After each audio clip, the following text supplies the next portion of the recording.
It's very easy to wind up walking the spiritual path, subtly distorting luminous practices and teachings in some misguided attempt to try to fix the seeming problem of me, of what my friend Neil Rogan calls our mego.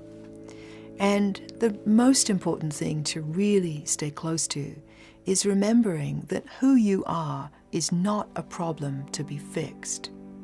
So how do we let go of that nagging inner commentary that's assessing and judging how you're doing, that might sound like that bad radio station in your mind that reminds you of the unkind things that might have been said to you, or has absorbed a lot of the criticism of your early authority figures? In psychotherapeutic parlance, we call that the superego, which is the outer layer of our ego structure that's made up of a ton of judgment and commentary. It's really like a condom over your primary ego identity, and its job is to help your basic ego identity function in the world. But now that we're learning a practice of ego relaxation, we need to let go of that layer of our ego in order for us to substantially deepen on the path. And this can be tricky for many people. So there's very many ways that we can actually let go or take that superego condom off. And some of them can be quite fun.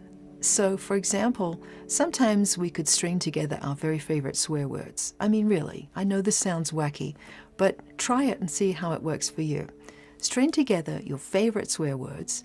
Now, say them with as much enthusiasm as possible and do something really vigorous with your body, like a little jig or a song or dance.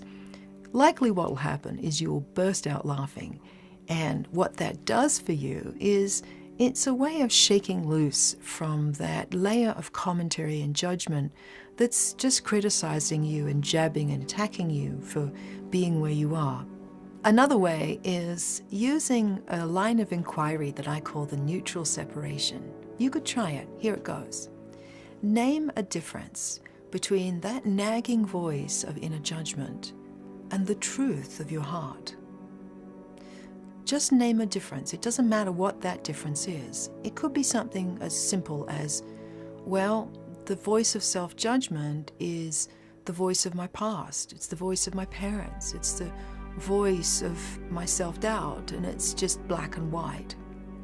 And the truth of my heart is kind, is not black and white, is just soft. We do another round. Name another difference between that nagging voice of self-judgment and the truth of your heart. You might notice that the voice of self-judgment is just right, wrong, good, bad. And the truth of your heart doesn't have polarity, it's just loving and kind. Take another breath. Let the question in further. Name another difference between the voice of self-judgment and the truth of your heart. You might notice that your heart does not feel bound in time. Your heart feels like the truth of you, because it is. And so what we all need to do is give allegiance to the deeper heart of our being, where we know we're love, where we know our being is inherently valuable, as are all beings inherently lovable and valuable. That is just the truth. We need to claim that truth for ourselves and kick that imposter off the throne of our consciousness so that it does not prevent us from substantially engaging practices with compassion for our humanity along the way.